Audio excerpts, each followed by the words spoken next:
They just stop wearing the jersey. Now, we need to talk about Pennsylvania for a second, folks, because this whole thing is really a giant game of chess. And John Fetterman just moved a piece that nobody expected. Here's the math problem nobody in Washington wants to say out loud. Pennsylvania runs on closed primaries. That means if John Fetterman goes full Republican, he's stuck fighting actual Republicans just to get on the ballot.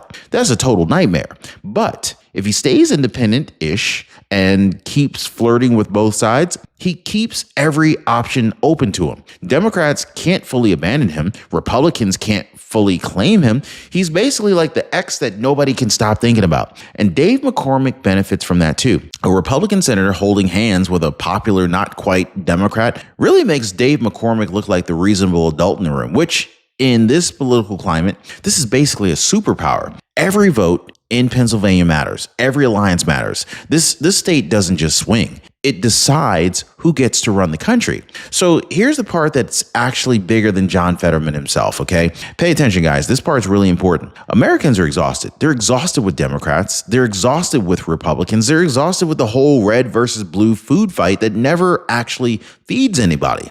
And guess what's rising because of it? Independents, moderates, people who would rather, get something done than win a Twitter argument. John Fetterman teaming up with Dave McCormick isn't just one weird Pennsylvania story. No, this is a symptom. This is a sign that voters are done rewarding blind loyalty and they're starting to reward, brace yourself, actual results. You see, bipartisan cooperation used to be a punchline, but now it's basically a marketing strategy because being authentic polls better than being on message. It's funny how that works. Maybe, just maybe, Americans are tired of being told which team to root for. Now, let's be honest about something, guys, okay? None of this, and I mean none of this happens without Donald J. Trump bending the entire political solar system around him. Love him or hate him, the man changed the gravity of Washington, okay? Everybody's orbit shifted, whether they want to admit it or not. And here's the punchline nobody's laughing at yet. Even Democrats are adjusting their messaging. It's quietly changing, carefully, kind of like a guy sneaking vegetables onto his kid's plate.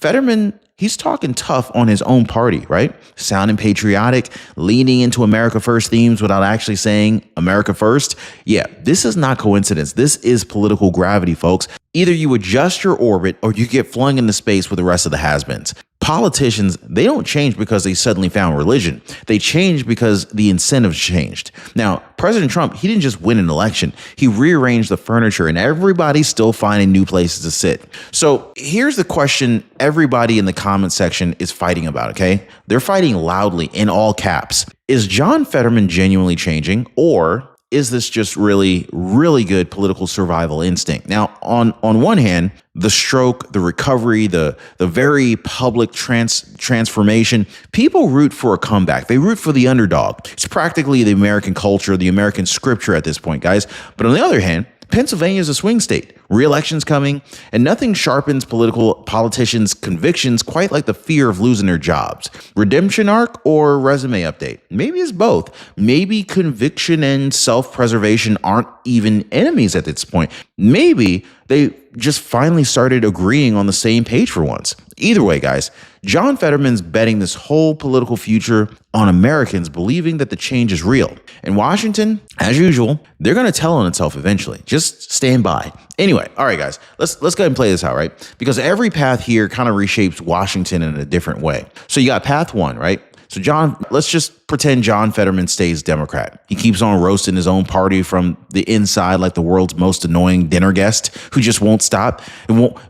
He just won't stop just asking questions, right? Then you got number two, right? Path option, we'll call it option number two, right? He goes independent, caucuses with Republicans, and suddenly committee math in the Senate gets very, very interesting very fast. But of course, there is path number three. Full switch, straight to the Republican Party. Chaos, fireworks, Fox News segments for at least a month straight. Okay, we might as well go ahead and throw in path number four. Option number four, door number four. He does absolutely nothing and enjoys watching everybody lose their ever-loving mind speculating, which let's be honest, might be his favorite option. I mean, each of these different paths changes who controls committees, who builds coalitions, who owes, who favors in Pennsylvania for at least the next decade. One senator, four futures. Washington hates uncertainty almost as much as it hates admitting when it's wrong. So buckle up, guys. So here we are, guys. This is full circle. Was this really the announcement that Democrats feared the most, or just the opening chapter of something bigger? Because